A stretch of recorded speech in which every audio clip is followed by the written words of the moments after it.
Let's consider when some wreckage might be found. We're joined now from Denver, Colorado by Matt Robinson. He's a member of the International Society of Air Safety Investigators. He's with Robinson Forensic. And Matt, we spoke last week, still a lot of uncertainty. Now there seems to be some finality for the families, but for the searchers, there's still so much work to be done. I read today when someone who was involved in the Air France Airbus search that went down in 2009 said that with enough time and money, you can find almost anything.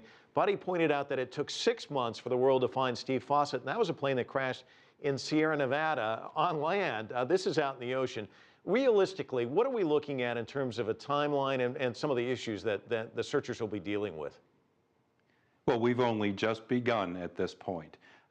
Under ideal conditions, if they were to find the flight data recorder, receive that signal of that underwater beacon, retrieve it, best case scenario, that would get off to the lab in approximately 2 to 3 weeks, and you could start downloading it. That's in an ideal world, and we haven't seen that yet in any of these conditions. So yeah, I think that an estimate of at least 2 to 3 months just to start bringing things up from the bottom of the ocean is fair enough. And Matt, let's talk about these items that have been seen. We don't know if it's debris from the plane. It could be, though. What's likely to be floating out there in the ocean? Because I would assume that some of the heavy items from the plane, actual pieces of the wreckage, would sink, right? So what would be bobbing around out there?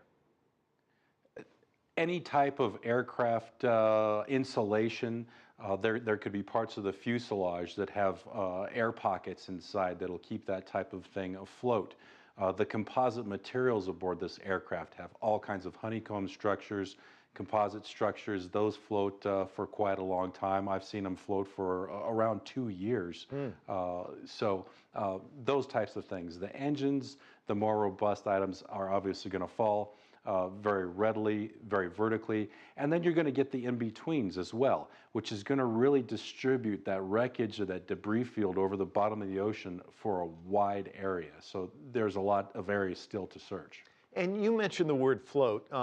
If they find this debris and it is part of the plane, it could have floated some distance. We're hearing that the sea swells are pretty significant out there. What's likely? I mean, how far away could it be from the wreckage?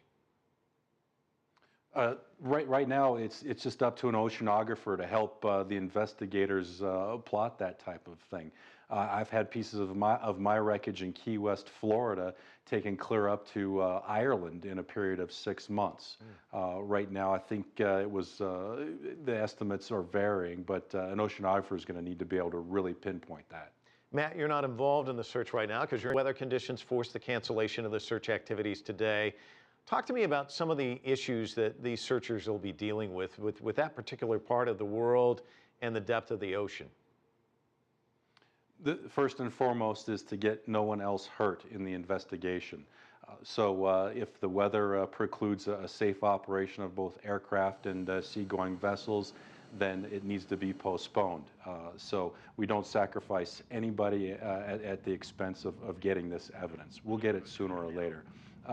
In addition to the depths of the ocean as well, those are going to require the remote operated vehicles. So there's a lot that still needs to play into this.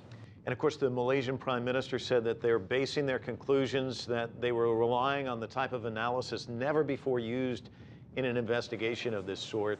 Any thoughts on what that would be and how important it is in this search? Investigators use tried and true procedures, things that have been tested over and over again. But we're always looking for the new things, and this is unprecedented. This is a catalyst to hopefully improve our techniques and our procedures, and I'm excited to see the results of how this came to be so we can apply it in future instances if need be. And Matt, talk to me about that, because you've been involved in searches before. What are the takeaways in cases like this? I imagine each one of them provides new lessons learned. What do you think they might be in this one, or is there any way to tell at this point? We don't know yet. There are a lot of lessons still to be learned, and I guarantee that the organizations, the investigative bodies, the professional organizations are really looking closely at this. They're documenting the process and going to get that word out to everybody else in the event it's needed again. Matt Robinson joining us from Denver, as always. Thanks so much.